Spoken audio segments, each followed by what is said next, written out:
terkeluar batu nisan. Ustaz-ustaz semua nampak. UiTM ada perkampungan Bunia. Selalu mendengar anjing menyalak sayu.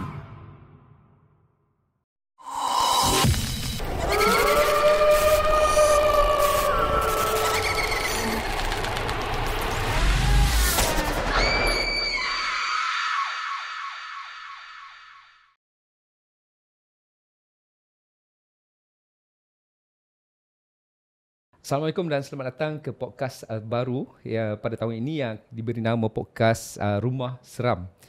Okey, podcast ini akan menceritakan tentang kisah-kisah seram, kisah mistik, kisah paranormal dan juga kisah-kisah yang jarang dikupas oleh masyarakat di luar sana.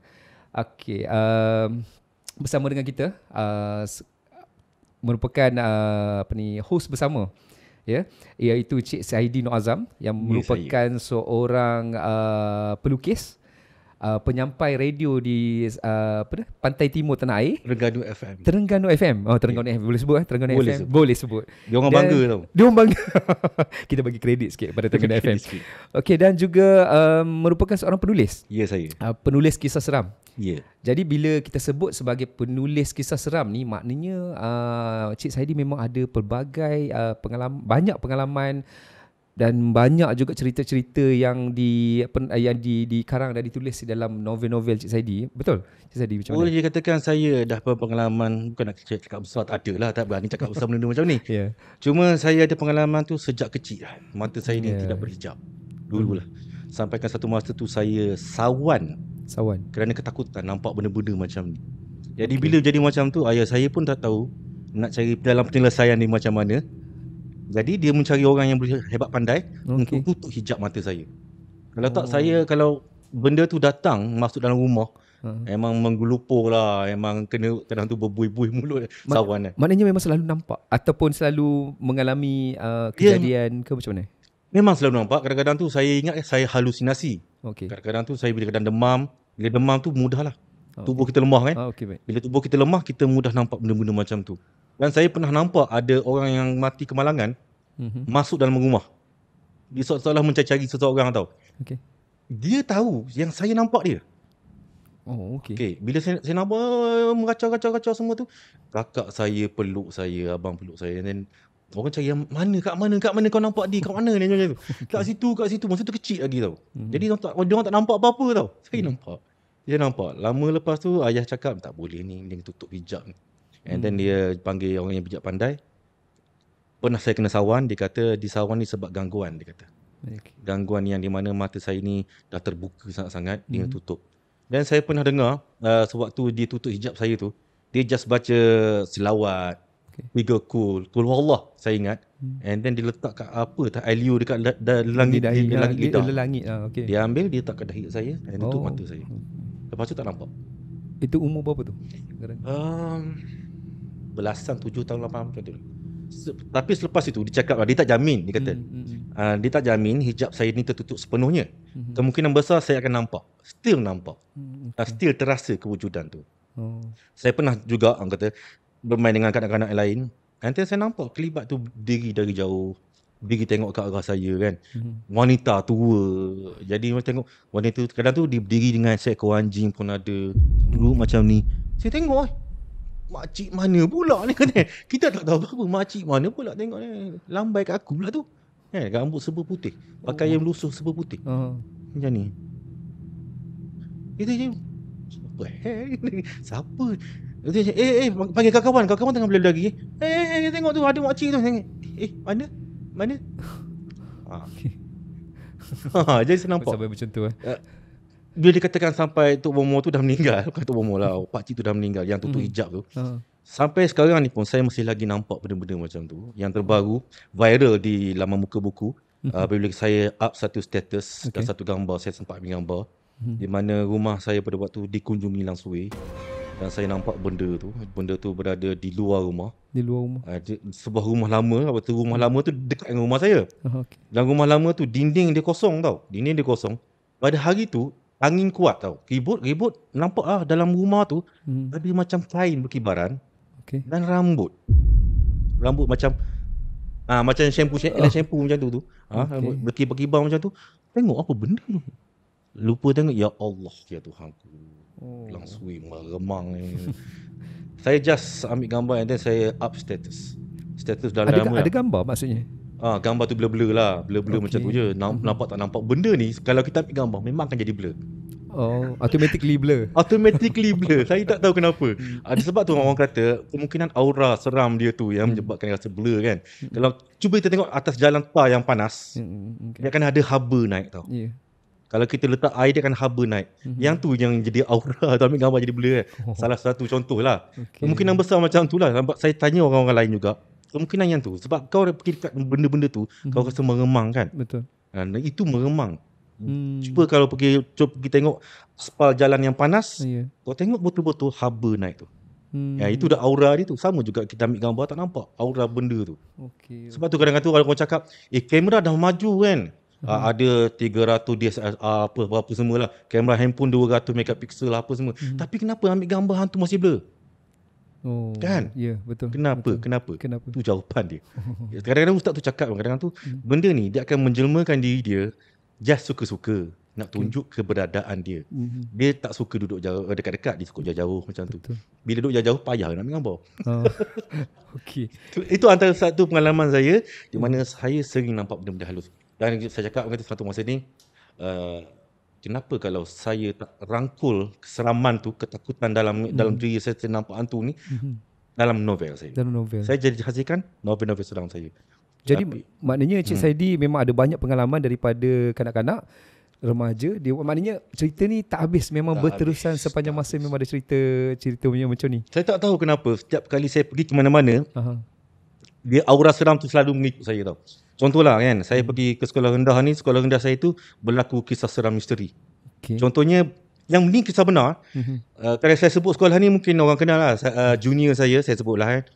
Zizan Razak, dia junior saya. Sekolah Kebangsaan Gung Kapal. Kalau Zizan dengar ni, kau tu junior aku. And then, dia duduk sekolah situ. Pernah terjadi satu kes, di surau tu, di surau sekolah tu, terkeluar batu nisan. Demi Allah saya cakap, cikgu semua, ayah saya cikgu kat situ, ustaz-ustaz semua nampak. Keluar batu nisan. Dari mana? Dari dalam tanah. Depan surau sekolah. Siang hari.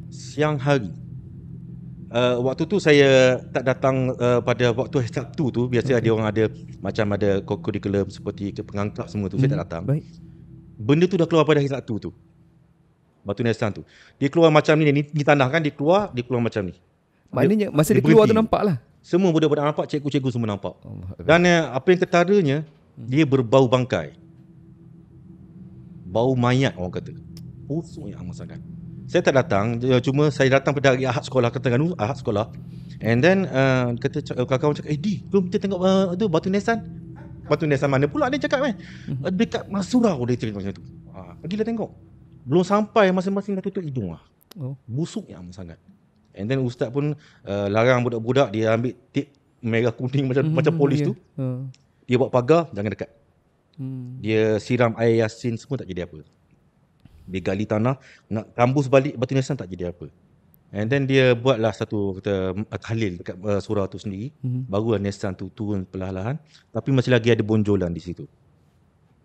Itu antara kisah seram yang berlaku dekat sekolah Gung Kapal tu lah. Saya tak tahu adakah waktu saya ketika itu saya darjah 4 macam tu. Adakah Zizan dah ada darjah 1 ke apa, saya tak tahu umur dia dengan berapa dengan saya. Mungkin cerita tu dah lama, tapi tu memang rare. Kalau orang kata saya gebang ke tipu ke, maknanya seluruh sekolah tu gebang lah. Banyak mata yang melihat kan? Cikgu-cikgu banyak semua. Saksi yang melihat. Dan ustaz tu sendiri dah habis ikhtiar dah. Air Yasin di curah tak jadi apa kan. Jadi saya pergi tu semua ada lingkungan seram tu sendiri tau. And then habis belajar sekolah rendah tu, saya pergi ke sekolah menengah. Kat sekolah menengah tu pun ada juga. And then habis belajar sekolah menengah pergi UiTM pun ada juga. UiTM ada perkampungan Bunian. Yang ini yang kita nak ceritakan hari ni. Okey. Wow. Memang dah cerita. Okey, cerita pasal Bunian. Maknanya yang ni adakah kisah-kisah Bunian yang Cik Saidi terapkan dalam novel yang terbaru, ada letakkan dalam novel baru ni? Untuk novel Bunian ni, saya ambil dari kisah yang berlaku di kampung mak saya. Yang diceritakan oleh mak saya. Mak saya suka bercerita kisah seram dengan saya. Dan saya ambil satu kisah benar yang berlaku di Gunung Yongyap, Perak. di mana saya sebut nama orang dia ni. Dia hilang. Encik Hassan ni hilang. Nama dia Hassan. Dia hilang di Gunung Yong Yap dan diberitakan dia tak dijumpai sampai sekarang. Tak jumpa jenazah rangka semua tak jumpa. Dan ada cerita-cerita mistik di sebalik itu yang saya seronok nak berkongsi. Dan saya kongsikan dalam ni sebenarnya. I see. Ada sedikit kongsi dalam ni. Cuma saya boleh lah kongsi sedikit. Di mana berlaku di kampung mak saya dan di kampung Yong Yap tu digabungkan. Dan apa yang berlaku di UiTM saya tu cerita lain. Itu bunian lain tu. itu lagi ganas. Okey. So maknanya yang Cik Saidi sudi nak kongsikan kita ni bunian macam mana ni? Pilih mana satu. Pilih. Ada berapa tajuk sebenarnya? Dalam ni. Yang ni ada dua cerita yang saya gabungkan menjadi satu. Dan yang berlaku di UiTM tu, di mana saya pernah up di laman TikTok, dengan tajuk dia Dipijak Bunian. Dipijak Bunian. Mungkin yang ni menarik. Ini yang boleh kita kongsikan bersama dengan penonton. Kenapa tahu? Kejadian itu saya berada di tempat kejadian. Dan saya berani, orang kata berani kerak kuku lah. Confident lah. Saya memang saya ada tempat kejadian. Cuma saya tidak melihat suasana tu, tapi saya berada di tempat kejadian. Itu yang mungkin saya boleh ceritakan lah. Kalau Encik Syamil sendiri nak tahu, no problem, kita boleh ceritakan. Yang ni kita kongsikan. Kalau boleh kita teruskan dengan cerita yang ni. Yang apa berlaku dekat di UiTM tu, saya sebutlah UiTM tempat saya belajar tu. UiTM di Kelantan. Semua orang dah tahu dah Kelantan kat mana. Asal usul UiTM tu, bukit dia sekarang ni panggil Bukit Ilmu. Tapi dahulu orang kampung dipanggil Bukit Anjing. Kerana dahulu sebelum UiTM tu dibina di bukit tu, selalu mendengar anjing menyalak sayu di atas bukit tu. Anjing kalau menyalak sayu, faham-fahamlah dia nampak apa. Kan? Anjing menyalak sayu ni cerita lain, tapi saya boleh selitkan di sini. Dia nampak makhluk-makhluk yang ngeri atau menyeramkan lah. Dia akan menangis. Menyalak sayu tu bukan kerana dia happy ke dapat gaji ke, no. dia yang macam takut tau. Dia takut dia nampak benda macam tu. Dia menangis. Dia, kalau saya lakukan suara anjing kan, dia macam tu. Itu salah satunya. Dia takut. Dia macam melolong lah. Melolong lah macam tu. Lama-lama orang kampung cakap lah, dia panggil ni bukit, pakai bukit anjing lah. And then pihak kerajaan cantik kata, pemandangan cantik, bukit menarik, kita buat UiTM kat sini. Dan ditukar nama kepada Bukit Ilmu. Nampak educated sikit lah kan. Educated. Tapi ada juga menceritakan sewaktu penubuhan UiTM tu, ada beberapa orang ustaz dipanggil untuk memindahkan keluarga jin, keluarga bunian yang ada di atas bukit tu. Maknanya ada perkampungan dekat Ada perkampungan. Dan ada yang ikut, ada yang tak. Dan saya baru masuk di UiTM tu, sini-sini saya cakap, dia orang kecoh tau. Dia orang kecoh pergi kedai ni cakap, pagar UiTM runtuh. Dia kata gitu. Pagar runtuh? Saya pergi tengok pagar UiTM cantik, tak runtuh pun. Pagar runtuh. Rupanya pagar yang memagari pagar batin, pagar dipagari oleh ustaz-ustaz, runtuh. Kita siap sedialah, mesti ada histeria lah lepas ni, mesti nampak yang tu, nampak ini. Memang betul. Dan kejadian ini yang saya ceritakan ni, Dipijak Bunian ni, dialami sendiri oleh senior saya. Senior saya tu senior atas satu batch lah. Cerita dia macam ni. Dah start mula cerita. Seronok sikit kan. Cerita dia macam ni. Saya dengan kawan saya, nama dia Mamat. Kita orang ni zaman-zaman UiTM tu tak ada telefon, gadget-gadget tak ada. Betul. Apa yang kita ada hanyalah gitar, kadang-kadang melukis, novel. Itu yang boleh menghiburkan kita orang. Tak ada ni macam apa ni main ML zaman sekarang kan. Tak ada main tembak-tembak semua, tak ada. Counter Strike pun tak wujud lagi. Telefon zaman tu 3310 tak wujud lagi tau. Baru nak wujud 3210 Nokia. 3210 yang balingkan anjing arwah tu. Telefon tu selamat tau. Dia zaman tu lah. Tapi bila jadi macam tu, kita ni Mat, boring lah Mat. Jom cari gitar. Kita cari gitar. Budak-budak aku main gitar, kau nyanyi dia, kau suara kau macam Salim. Dia cakap macam tu. Okey lah. Cari gitar. Aku ingat Bob pinjam gitar. Bob level 4. Kita orang level 3. Bob, bilik Bob. Jom kita pergi bilik Bob. Kita pergi bilik Bob. Maghrib. Waktu maghrib. Sampai ke bilik Bob tu, kita orang nakal tau. Kita ketuk pintu, Mamat ketuk atas, saya ketuk bawah. Pong pang. Maghrib hari macam tu kan. Lepas tu buka pintu. Yang buka pintu tu bukan Bob. Lai. Kawan Bob. Kawan serumit Bob tu. Dia panggil Lai. Kenapa dia panggil Lai? Muka dia macam Cina. Tapi dia bukan Cina. Dia panggil Lai. Lai dia buka sedikit je pintu. Mat. Di. Minta maaf. Balik. Cakap macam tu. Kenapa? Dah Lai. Bob mana Bob? Kita nak pinjam gitar kata. Kejap. Nak tutup pintu kita mengintai kita busy body Mana Bob? Tapi nampak Bob atas katil. Katil 2 tingkat. Nampak Bob macam ni. Macam tu. Cungak-cungak. Tercungak-cungak. Lain macam sekejap. Bam, dia kelak bunyi kunci kan. Selak pintu kan. Kenapa Lai tak nak bagi aku masuk kan? Tak apa, kita tunggulah dekat luar pintu. Bunyilah kongkrang dalam bilik tu. Terdengar suara Lai bercakap. Dia kata apa tau? Dia kata Lai. Dia cakap dekat dengar suara Lai tu. Dia kata Lai seolah bercakap dengan seseorang. Saya ingat dia cakap dengan Bob. Saya ingatlah dia cakap dengan Bob. Dia kata minta maaf. Dia bunyi macam tu. Bila sampai satu masa tu barulah, lama dalam 5 minit juga saya tunggu nak balik dah ni. Barulah pintu dibuka. Pintu dibuka. Mat, Saidi, masuk. Janganlah masuklah. Masuk ke bilik tu, barulah saya perasan yang Bob sudah termenung dekat birai katil tu. Sambil dia mengut dada dengan minyak. Sapu dia menggiling-giling. Dia hanya pakai boxer pendek je, pakai lutut. Dan dia tak pakai baju, dia macam ni. Tu cungak-cungak. Tanya Bob, kenapa? Aku tak boleh nak cerita. Biarlah yang bercerita. Lai pun cerita. Sewaktu kejadian tu berlaku kan, dia cakap Lai datang masuk bilik. Sebelum Lai masuk bilik tu, Bob tu cerita dia tidur. Dia ketika dia tidur tu, dia terdengar keriuhan dalam bilik tidur dia. Dan dia tidur pula pada waktu maghrib. Waktu senja. Dia penat. Dia penat pergi sini-sini, dia tanggal baju, dia dia tidur kan. Dia terdengar keriuhan dalam bilik tu.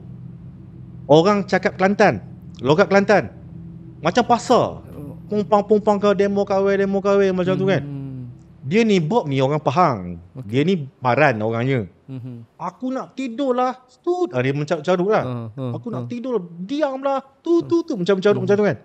Apa benda ni, tak hormat orang tidur. Dia marah kan. Selepas dia marah tu, suara tu diam. Diam. Dia tak ambil hirau lah. Dia sambung tidur. Sewaktu dia sambung tidur tu, barulah tubuh dia tak boleh nak bergerak. Dia terasa seolah tubuh dia berat, meremang, dia terkejut. Dia buka mata, tubuh dah kejung macam ni. Dia buka mata, berdiri di antara tubuh dia, mengangkang. Dia macam ni, tubuh dia macam ni kan. Dia berdiri macam tu. Satu susuk serba hitam. Pakai tuala saja. Tuala ataupun kain buruk lah macam tu. Buruk buncit, kepala botak macam tu. Mata merah menyala, duduk macam ni. Kata, mu kurang hajar, dia kata gitu. Dia cakap macam tu. Ini kampung aku, mu orang luar. Maknanya jangan lorak Kelantan lah. Korang hajar budak ni, kata. Mu nak mati ke apa? Dia kata begitu. Bob macam ni. Tak boleh buat apa-apa. Dia dah maki-maki Bob. Yang Bob maki dia kan. Benda tu maki. Pam, dia pijak. Dia pijak dada Bob. Pijak dada? Dia pijak, dia kan ni macam hentak-hentak tak. Dia letak kaki dia, dia tekan. Sewaktu kena tekan tu, Lai masuk.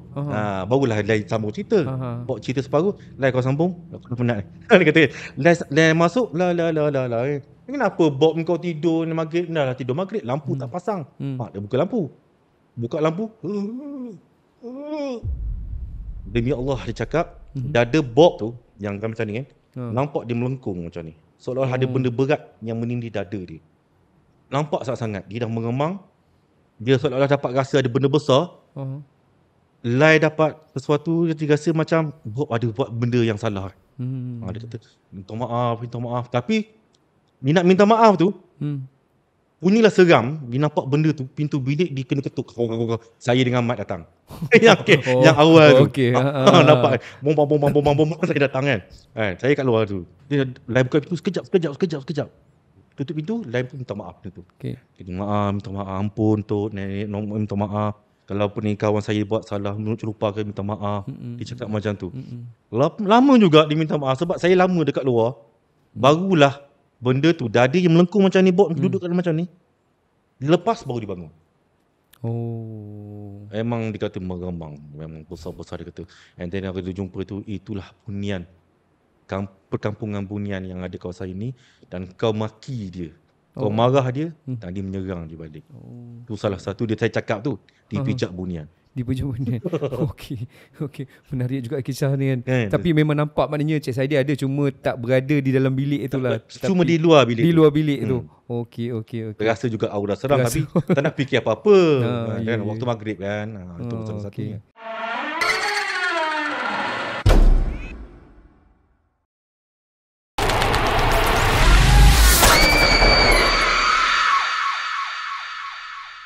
Okey, tadi kita dah dengar kisah yang sahabat Cik Saidi yang orang kata apa, yang dipijak oleh bunian tadi. Dipijak bunian. Okey, dipijak bunian. Okey, sekarang kita nak pergi ke kisah lain pula, kalau Cik Saidi ada yang berkaitan dengan Okey, saya sebenarnya ada beberapa pengalaman tentang bunian tu sendiri. Di mana kejadian ni sewaktu saya belajar dan sewaktu saya budak sekolah rendah pun ada. Dan ayah saya selalu mengatakan, dia kata biasalah benda-benda macam ni, dia akan cuba menarik manusia ke alam dia orang. Saya tak tahu apakah yang menariknya manusia itu terhadap pandangan mata bunian tu sendiri. Contohnya pada sewaktu saya berusia 12 tahun lah. 12 tahun. Kita orang ni ada satu macam adventure lah, family kan, nak pergi ke satu air terjun tu. Air terjun tu dekat Dungun. Naik kereta, 2 buah kereta. Dan sepanjang perjalanan tu, saya ni tengok kat luar tingkap lah. Tengok kat luar tingkap, kereta lalu. Ada kiri kanan tu ada gunung, ada bukit. Masa nak lalu tu, saya terpandang tau. Di kaki bukit tu, bukit-bukit ni, dia laluan dia bukit-bukit, jalan straight macam tu kan. Ada bukit tu, nampak ada anak tangga. Okey, baik. Melintas. Saya tengok, ada tangga. Biar lah. Lama lepas tu, kereta gerak lagi. And then nampak lagi anak tangga. Tangga yang sama. 2 kali. Saya dah menggaru kepala dah. Tak apalah, biarlah. Dan kali ketiga nampak lagi. Kali ni jelas, memang jelas tangga tu. Dia tangga yang saya nampak tu, dia berlumut tau. Tapi ada ukiran pada tangga-tangga batu tu. Saya tak cerita ke adik perempuan saya ada kat sebelah. Dan lama lepas tu saya tak cerita ke ayah saya. And then on the way balik, kita akan lalu jalan yang sama tau. Dan saya nak tengok ke bukit sebelah sana. Saya terpandang ke arah ni, nak tengok lah kan, nak lalu balik kan. Tak nampak dah. Tapi bila saya terpandang ke sini, tangga tu ada di sini pula. Mata saya nampak. Sebab saya dari awal tu saya dah ceritakan, mata saya kan hijab kadang-kadang terbuka kan. Lama tu 2 kali nampak tangga. Saya cakap dengan adik saya, nanti kita nampak tangga yang ketiga. Saya cakap dengan adik saya. Adik saya dah mengantuk, boring lah, mana ada. Nanti ada, tunggu. Tangga sama, tapi bukit tempat lain kan. Tunggu. Dia dah tangga. Adik saya cakap, abang ni nipu lah. Mana ada tangga. Saya cakap, sungguh 3 tangga. And then ayah saya kat depan, dia dengan abang saya seorang lagi bawa kereta. Dia tanya lah, Saidi kau nampak apa? Dia kata tu. Tangga bah, kata tangga. Okey, tangga apa tu? Tangga batu, naik ke puncak bukit. Dia senyap. Dia diam. Dan beberapa tahun kemudian, dia tak nak cerita apa-apa lah kan. Saya masuk UiTM. Dan sebagai budak art and design. Budak art and design ni, dia dapat job. Dia dapat kerja-kerja rumah ke apa kan. Dia ada studio dia. Dia akan buat kerja sampai subuh. Saya ingat lagi, peristiwa ni berlaku sewaktu pesta bola Euro Cup. Tahun bila saya lupa dah. Dan sewaktu tu pula pukul 3 pagi, dom hostel lelaki riuh dekat bilik TV. Ada bilik TV tau. Gol macam tu kan. Dan saya tengok, biarlah kan. Nak pergi ke dom lelaki tu, saya kena panjat bukit tau. Panjat bukit, dom perempuan, asrama perempuan.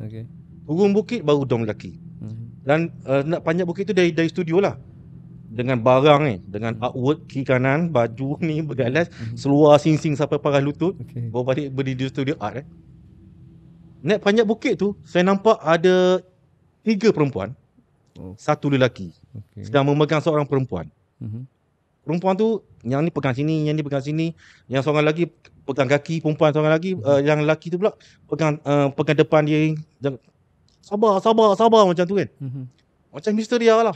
Yang ni ngonta macam tu. Kenapa tengah-tengah jalan pukul 4 pagi mengamuk apa Saya tengok, saya lalu saya tengok perempuan yang kena rasuk tu nampak saya. Dia diam. Dia tengok saya, dia renung, senyum, dia tunduk mata macam tu. Saya dengan barang-barang, apa saya tengok aku macam ni? Apa saya pula ni kata? Tak apa lah. Cakap dengan budak-budak ni. Saya kenal junior saya. Dia panggil Abang Saidi. Abang Saidi balik. Junior tu tak nak saya tolong dia orang. Saya cakap, saya boleh tolong apa pasal ni? Abang Saidi balik. Kita nak tolong dah ni. Dah dia tak nak terima pertolongan kita, balik lah kan. Tapi dia orang ni macam takut tau. Bila perempuan tu yang tengah meronta tu diam, menggendur, macam dia dah tak ada tegang-tegang ni, dikendur, ditunduk. Jadi, dah baik ke? Dia kata. Seorang perempuan cakap, dah baik ke? Dah sembuh ke? Saya tu faham tau. Apa benda dia sembuh, apa sakit? Dia cakap, Abang Zaidi, dia ni kena rasuk. Kena rasuk. Okey. Tapi Abang Zaidi balik lah. Takut nanti Abang Zaidi jadi bahana benda tu ikutlah apa kan. Tapi saya boleh tolong. Saya cakap macam tu. Perempuan tu masih lagi tunduk tau. Sebab saya rasa ni tak selesai lagi ni. Ditunduk je. Tengok saya, senyum, ditunduk. Besar, dia pelik sangat ni. Apa yang saya tahu, budak lelaki yang ada sama dengan tu power kepada perempuan tu. Dia kan budak ni dah kasih-kasih. Kenapa nak ngorak aku pula ke? Fikir lah kan. Tak apalah, tak nak fikir lah. Abang Sidi balik lah Okey, kita nak balik. Bila saya dah nak balik, dia tengah kendur macam ni. Tiba-tiba dia bangun, dia tumbuk kiri kanan, dia terajang. Dia terajang semua orang. Termasuk perempuan yang duduk depan dia pegang kaki tu, dia terajang kat muka. Melambung ke depan saya. Saya cakap, benda ni cakap macam tu. Tak boleh ni. Aku tolong cakap. Abang tadi balik. Dia cakap macam tu. Kenapa ni? Kita dah tahu apa pertolongan ni. Dia tak nak juga kan. Tak nak pertolongan. And then saya pun cakap lah, tak apalah. Tapi sebelum saya dah lalu tu, saya baca satu surah je. Saya baca Al-Ikhlas. Berulang kali. Qul huwallahu ahad kan. Allahu samad sampai habis. Tapi benda tu yang tengah mengamuk tu, member tu pegang balik. Saya renung mata dia, saya baca Al-Ikhlas. Benda tu langsung tak nak tengok muka saya. Dia macam tunduk, dia takut. And then saya balik. Dan esokkan pagi saya pergi ke studio. Macam biasalah, studio art je buat kerja. Datanglah Pak Wer tu, Pak Wer budak tu. Yang budak tu. Bimbang juga Pak Wer nanti kan. Mak Wer aku minat kau kan, dia menunjuk muka kan. Bengkak mata aku. Nanti datang seorang lagi, kawan perempuan dia dua orang. Datang. Kita orang ni datang nak minta maaf. Kenapa? Dalam studio tu saya seorang je. Minta maaf. Saya pula kata. Kita buat dek lah, tak layan lah. Minta maaf sebab kita halau Abang Saidi. Kita kenapa pula kata, apa kes malam tu. Dia kata, girlfriend saya ni, dia cakap lah, girlfriend saya ni, dia ada masalah kena rasuk. Dia kena rasuk sejak sekolah dahulu. Dan benda ni makin kuat apabila dipindah di UiTM. UiTM Macang tu lah. Yang menjadi kuat tu, dia kena rasuk hampir setiap hari. Hampir setiap hari. Yang merasuk dia tu pula mengaku dia Puteri Bunian. Dia mengaku sendiri? Ya. Aku Puteri Bunian. Aku tak suka korang semua buat bising tempat tidur aku. Ini disampaikan semula, diceritakan semula oleh kawan Sadi tu lah? Ya. Dia kata bila girlfriend dia tu kena rasuk, dia mengaku dia Puteri Bunian. Dan kekuatan dia tu selalu kuat. Macam lelaki tenaga dia. And then saya tanya, betul ke? Tapi hairan lah. Sepanjang sewaktu setiap kali dia kena rasuk tu, bila Abang Saidi lalu, dia malu. Itu kali pertama saya tengok. Benda tu malu tu. Kami risau bang, sebab tu kami suruh balik. Tak pernah terjadi dia malu tengok orang. Dia tengok orang, dia nak terajang je. Dia nak sepak tumbuk je kan. Dia tengok Abang Saidi, dia malu kata. Kau biar betul kau ni kata. Ya betul Puteri Bunian ni. Dia kata, betul Puteri Bunian ni, cakap macam tu. Sudah Abang Zaidi. Lepas ni kalau jadi apa-apa nanti kami tak tanggungjawab. Sudah budak-budak junior ni kan. Saya tak tunggu lama dekat studio tu, saya buku barang, saya balik. Itu satu pengalaman kan. Dan saya jumpa ayah saya. Saya cerita kat ayah saya. Okey. Zaidi, kau ingat tak kau masa waktu budak-budak dulu? Kau nampak tangga. Cerita pasal tangga tadi, awal-awal tadi. Okey. Nampak tangga batu tu. Ada kaitan lah cerita ni dengan? Dia kata, engkau ni dari kecil kau nampak benda-benda macam ni. Okey. Nampak benda-benda yang raib macam ni. Okey. Bila nampak benda-benda raib macam ni, benda tu suka dengan manusia yang nampak benda-benda macam ni. Dia ayah saya cakap. Ayah saya ni guru silat juga, guru agama. Bila kau dah terbiasa benda macam tu, kau pergi ke universiti pun kau jumpa benda macam tu, makinlah benda tu suka kat kau. Dia tertarik. Pernah dengar tak apa ni bunian kena colek lelaki banyak kes kan? Betul. Itu salah satu sebabnya. Dan kita tak tahu apakah niat dia menculik tu. Okey. Maknanya sebabkan bunian ni mungkin ni disebabkan oleh kelebihan apa yang kelebihan yang ada daripada kita ke? Saya tak pasti. Cuma ayah saya cakap mungkin itu apa yang kelebihan kau ada, kau nampak benda gaib yang itu menarik perhatian benda macam tu. Sebab ada pernah juga saya terdengar cerita ada 2 kes penculikan bunian ni di mana terjadi kepada budak yang tak bersunat lagi, budak lelaki dan 2 budak, contoh 2 orang budak lah kan, 2 tempat lain-lain. Bunian tu colik budak ni yang tengah main tepi-tepi pantai, and then dipulangkan bersunat. Dalam keadaan bersunat tau.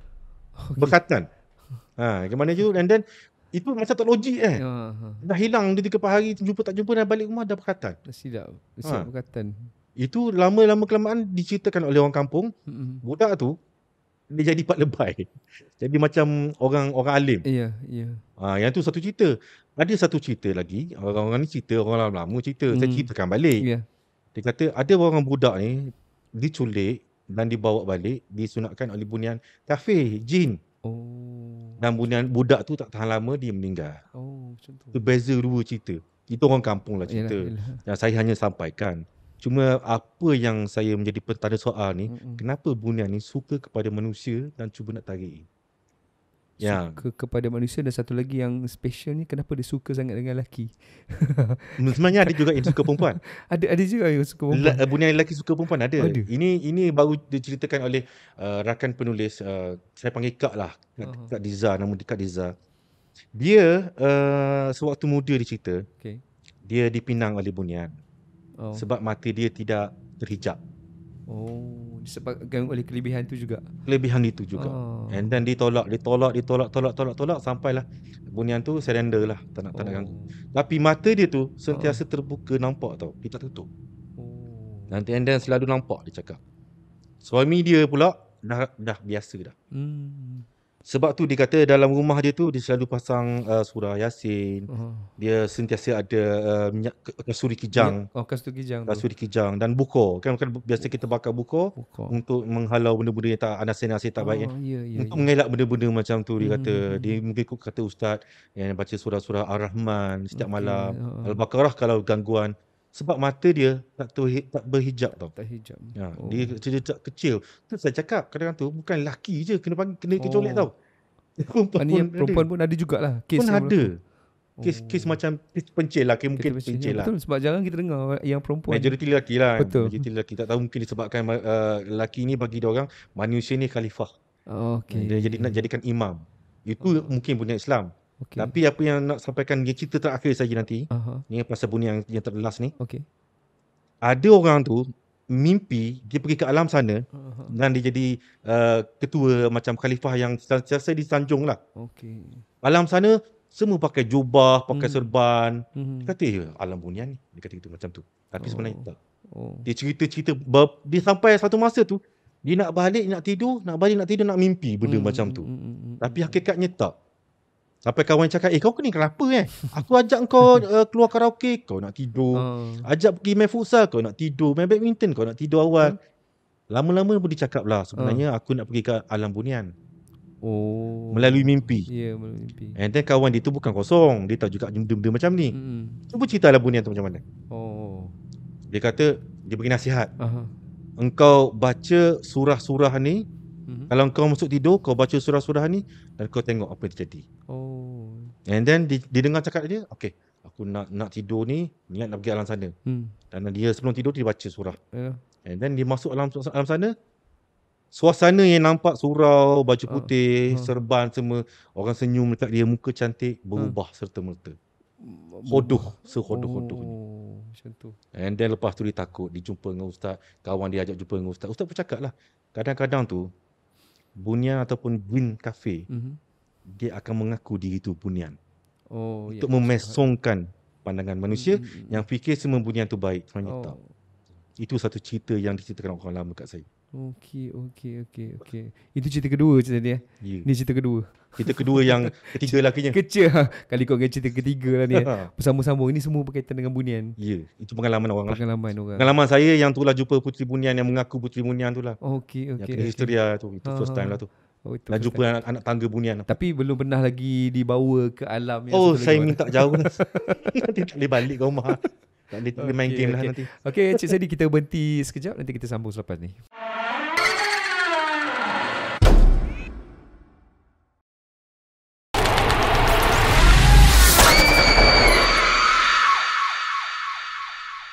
Okey, Cik Sadi, dah banyak cerita yang kita dah kongsikan, dah dendangkan. Maknanya dalam untuk ini semua kategori bunian lah ni. Bunian. Okey, mungkin kali ini sebelum kita akhiri program podcast kita ni, mungkin kita boleh cerita sikit apa sebenarnya kita punya konsep dan juga podcast kita ni macam mana cara dia. Seperti yang sedia maklum lah, nama pun podcast Rumah Seram kan. Kalau Rumah Seram ni kita akan kongsikan kisah-kisah seram.